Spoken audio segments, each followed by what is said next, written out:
নেত্রী বেগম খালেদা জিয়া জিন্দাবাদ, তারেক রহমান জিন্দাবাদ। ছাত্র জনতার আত্মত্যাগের বিনিময়ে এই দেশ পুনরায় স্বাধীন হয়েছে। আজকে হাসিনা খুনি হাসিনা এবং তার অনুসারীরা অনেকে এই দেশ থেকে পালিয়ে গেছে। খুনি হাসিনা আশ্রয় নিয়েছে কোথায়? তার পৈতৃক নিবাস বলা যায় ইন্ডিয়াতে, দিল্লিতে। এখন সে দিল্লিতে একটা সেফ কেয়ার হোমে আছে। তো সে পালিয়ে গেছে এই দেশের মানুষকে, এই দেশের স্বাধীনতা, সার্বভৌমত্ব, এই দেশের অর্থনীতি, সামাজিক সমস্ত কর্মকাণ্ডকে ধ্বংস করে দিয়ে, বিচার ব্যবস্থা সব কিছু ধ্বংস করে দিয়ে হাজারো নেতা করে, বিএনপি নেতা করে, ভিন্ন মতাবলম্বী আলেম সমাজ, বিভিন্ন মানুষকে হত্যা এবং গুম করেছে।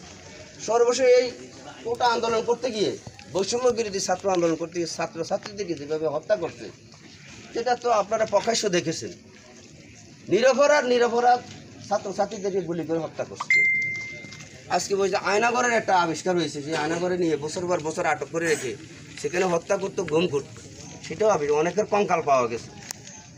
এমনিভাবে দেশে একটা অরাজক পরিস্থিতি, একদলীয় শাসন ব্যবস্থা, সরু শাসন কায়েম করে সে আমাদের দেশের স্বাধীনতা, সার্বভৌমত্বকে বিলীন করে দিয়েছে ইন্ডিয়াতে।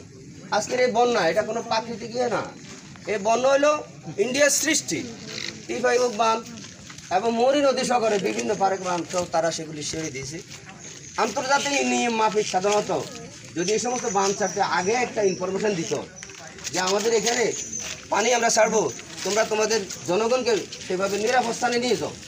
রাতে 3টা বাজে পানি, ওই যে ফেনী শহর, পুরো ফেনী জেলা ডুবে গেছে। রাতে 3টা ঘুমন্ত অবস্থায় মানুষ হঠাৎ করে পানি এসে সমস্ত ডুবে গেছে, ওই মৌরি নদী দিয়ে, টি5 বাঁধ দিয়ে। এমনিভাবে তারা আমাদের বৃহত্তর নোয়াখালী সহকারে বেশ কয়েকটা জেলা আজকে বন্যায় প্লাবিত হয়েছে। ভারতের কারসাজি, ভারত আমাদেরকে যে শেখ হাসিনার, এটা মনে করি ষড়যন্ত্র, আমাদের আপনাদের দেশের জনগণের প্রতি প্রতিশোধ নিচ্ছে।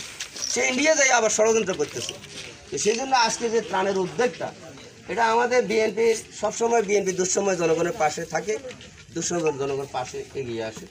আমাদের নেতা বিএনপির ভারপ্রাপ্ত চেয়ারম্যান, আগামী দিনে রাষ্ট্রনায়ক জনাব তারেক রহমান, শহীদ জিয়ার রহমানের যোগ্য উত্তরসূরি, দেশ নেত্রী বেগম খালেদা যোগ্য উত্তরসূরি তারেক রহমান লন্ডনে থেকে আপনাদেরকে দেশবাসীকে সালাম জানিয়েছে এবং ধৈর্য ধারণ করার জন্য বলেছে। আমাদের নেত্রী উন্মুক্ত পরিবেশ হয়ে আজকে অসুস্থ অবস্থায় তারপর দেশবাসীকে সালাম জানিয়েছে, মা বোনদেরকে সালাম জানিয়েছে এবং আপনাদেরকে ধৈর্য ধারণ করার জন্য এবং বন্যা কবলিত মানুষের পাশে দাঁড়ানোর জন্য, থাকার জন্য এটা নির্দেশ দিয়েছে। তারাই ধারাবাহিকতা আমাদের মুসলিম মাস্টার সাহেব, উনি আমাকে ফোন দিয়েছে, ভাই আমি কিছু ত্রাণ দেবো, আপনি যদি একটু দয়া করে আসেন তাই দিয়ে। তা আমি অবশ্যই আসবো ইনশাল্লাহ, যেহেতু আপনি আমাদের বিএনপির একজন, আমাদের ইউনিয়ন বিএনপি সহসভাপতি, সেজন্য আপনি একটা উদ্যোগ নিয়েছেন, সবসময় আপনার সহযোগিতা করে আসেন। আমি যাবো ইনশাল্লাহ, যার ফলে আমি আসছি এখানে।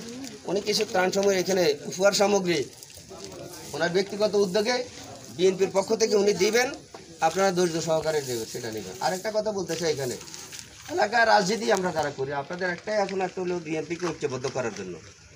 আমাদের নেতা তারেক রহমানও বলেছে, খালেদা বিএনপি মা বোন যারা আছে প্রত্যেকে খালেদা জিয়া সালাম দিয়ে, তারেক রহমান সালাম দিয়ে বিএনপিকে আপনারা ঐক্যবদ্ধ করেন, শক্তিশালী করেন। আগামী দিনে যা গণতান্ত্রিক, এখন দেশে একটা নিরপেক্ষ সরকার ডক্টর ইউনূস সাহেবের নেতৃত্বে, প্রফেসর ইউনূস সাহেবের নেতৃত্বে চলছে। এই সরকারকে সহযোগিতা করার জন্য আমাদের দলের পক্ষ থেকে ঘোষণা দিয়েছে। পাশাপাশি আমরা এই অত্র ইউনিয়নবাসীও আমরা এই সরকারের যেন সুনাম থাকে, আমরা সেটা সহযোগিতা করবো। এবং পাশাপাশি আমাদের দলকে ঐক্যবদ্ধ করার জন্য আপনারা সকলে ঐক্যবদ্ধভাবে কাজ করবেন। রামগঞ্জে আমাদের এখানে আমরা বিএনপি প্রতিষ্ঠা রাজনীতি করে না, আমাদের নেতা তারেক রহমানও বলেছে, আমাদের নেত্রী বলছে। সারা দেশে আজকে তারা ঘোষণা দিয়েছিল যে আওয়ামী লীগের পতন হইলে 2 লক্ষ লোক মারা যাবে, এটা ওবায়দুল কাদের বলেছিল। সে বলছিল 2 লাখ লোক মারা যাবে, 2 লাখ মারা গেছে নাকি? শেখ হাসিনা পালাই গেছে। তারপরে এই দেশের আওয়ামী লীগের কোনো নেতা হাতে কোনো 2-1 আমাদের নজরে আসে নাই যে কোনো দুষ্কৃতিকারী কি বা কোনো আওয়ামী লীগের কোনো নেতাকে হত্যা করছি না, আমাদের নজরে আসে নাই। কিন্তু আমরা অত্যন্ত সহনশীল, এদেশের জনগণ সহনশীল, বিএনপি অত্যন্ত সহনশীল, যে পরিচয়টা দিয়েছে আজকের এই পরিবেশে। আওয়ামী লীগ হইলে আজকে থানা প্রশাসন ছিল না, এখনও নাই। আওয়ামী লীগ হইলে মা বোনের ইজ্জত থেকে শুরু করে সমস্ত কিছু সম্পদ লুট করে নিয়ে যেত, ঘরে ঘরে সমস্ত লুট করে নিয়ে যেত। কিন্তু আজ পর্যন্ত কোথাও কোনো চুরি ডাকাতি হয়েছে না। আপনারা যারা বিএনপি করেন, আপনারা অত্যন্ত প্রহরীর মতো পাহারা দিচ্ছেন যে মানুষের জান মাল ইজ্জত যেন কোনো নষ্ট না হয়। এটা হইল বিএনপির রাজনীতি, যার ফলে আমি আর বক্তব্য দীর্ঘায়িত করবো না। আপনারা সবাই ঐক্যবদ্ধভাবে বিএনপিকে ঐক্যবদ্ধ করবেন এবং দেশনেত্রী বেগম খালেদা জিয়ার জন্য দোয়া করবেন, তারেক রহমানের জন্য দোয়া করবেন, আগামী দিনের জন্য বিএনপি সরকার প্রতিষ্ঠা করতে পারে সেই জন্য আপনারা সবাই ঐক্যবদ্ধভাবে কাজ করবেন। সকল মা বোনদের প্রতি আমার সেই আহ্বান রইল, সকল আপনাদের যারা উপস্থিত হয়েছেন আমাদের সকল সর্বস্তরের জনগণকে আপনাদেরকে আহ্বান জানাই, আপনারা এই ভোলাকোট ইউনিয়ন একটা বড় ইউনিয়ন, সেখানে ঐক্যবদ্ধভাবে আপনারা কাজ করবেন।